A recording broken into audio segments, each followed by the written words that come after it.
All right. Well, today I'm going to be making some matzo ball soup. If you're like us, you've probably been hoarding food at home and you've got a lot of stuff in your pantry. This will utilize some fresh stuff that we bought recently, as well as some pantry stuff that we've had a long time. I'm going to use this matzo ball mix from the Manischewitz Corporation, which you can make matzo mix on your own if you just buy unleavened crackers or bread and smash it up and add a couple of spices to it. But I'm just going to start with this. So in order to make the matzo ball mix, I need to crack 2 eggs in a bowl, and then add in 2 tablespoons of oil. I'm using olive oil, just a vegetable oil. It works as well. Then I'm going to beat this together. Beat it together real good. There you go. And then, according to the box, all I do, add contents of 1 packet, stir with a fork, and then I'm going to chill it for 15 minutes. So I'm going to add the packet, stir it together, and then we're going to chill it. So I was about to put my matzo ball mix into the fridge, and then I thought to myself, what the hell are you doing? Add something else to it to spice it up. So I figured out I'm going to chop up some kale real fine here and then add it in. Okay, you can cut. All right, so I'm just going to add in about this, it's probably like half a cup of kale to the matzo ball mix. Stir that in, and then I'm going to put it in the fridge for 15 minutes, and I'm going to start boiling water.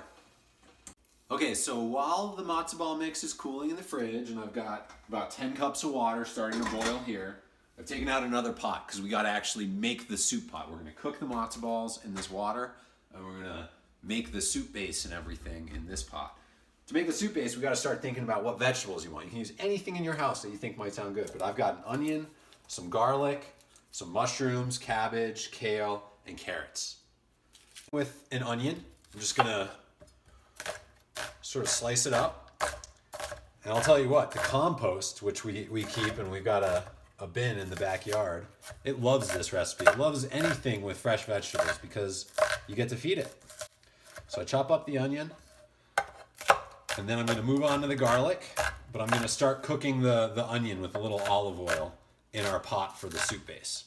All right, so I've added a little olive oil to a nice Le Creuset pot.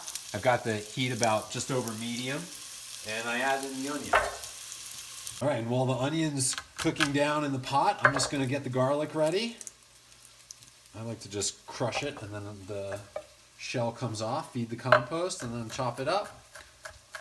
And I'm going to add this into the onion in maybe 2 or 3 minutes of the onion cooking. Okay, so now that the onion is soft, we've let it cook down a little bit, I'm going to add in the garlic. I'm going to let that cook for a while. I'll probably add a little salt too, just to give it some flavor. There's also going to be salt in the broth that I use, but I'll probably water it down. So, okay, we're letting that cook down. I'm going to go back over to my vegetables and start cutting them up. So, as I've heard before, size doesn't matter. But this is a soup, so you want everything to be able to fit on your spoon, so you kind of want to make everything nice bite-sized pieces for all your vegetables.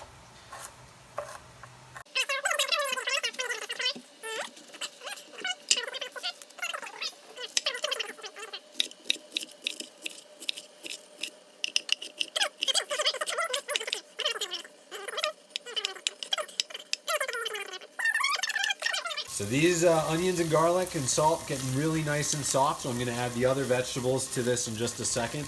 And in the meantime, it looks like our water to cook the matzo ball has boiled. So I'm going to turn this water, the temperature down a little bit on that, because I still have a couple minutes for the matzo ball mix to cool. And then I'll pull that out, form the balls, and start cooking the balls. Okay, so I'm going to add the carrots. I'm going to add the cabbage.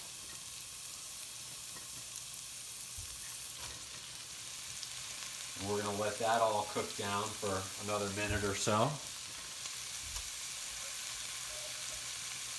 And it's time for me to get the matzo ball mix out of the fridge. Okay, so I pulled the matzo ball mix out of the fridge, and I'm supposed to wet my hands, which I did, and I kind of roll this into a ball, and I'm supposed to make about 12 matzo balls out of this, about 1 inch in diameter each, because they grow a lot when you boil them in the water.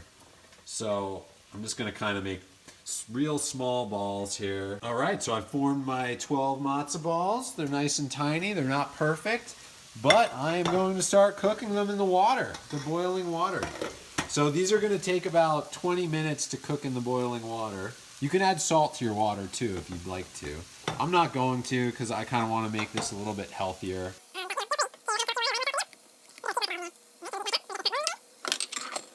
So I dropped the matzo balls in, right? And you can see now that the water's boiling again, they've come up to float on the surface. And what I'm going to do for the remainder of the 20 minutes, I'm just going to turn it down to simmer.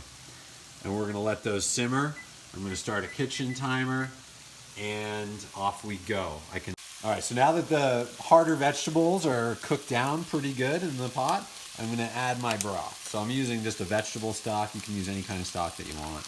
So I'm going to add in the whole 4 cups, and then I'm going to refill this box with water, probably about 2 cups, half of this, again, and pour it in.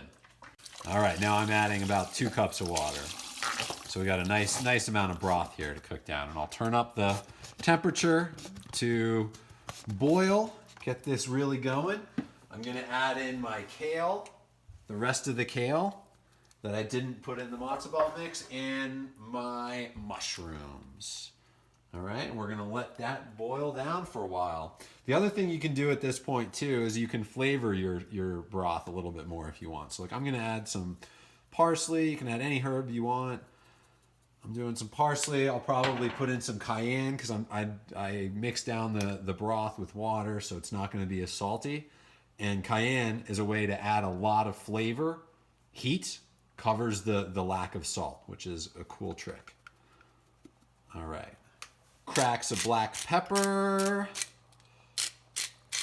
And we're going to let this boil down for quite some time. We got about 17 minutes left for the matzo balls to cook. And then I'm going to add the matzo balls to my soup and serve it. All right, so these matzo balls have been cooking for 20 minutes now. Simmering there. Look at them. They've about tripled in size from where they were. And we're ready to just add them to our soup, which has been simmering. So I'll just add the matzo balls in. And we are ready to serve. We serve it up. Bon appetit!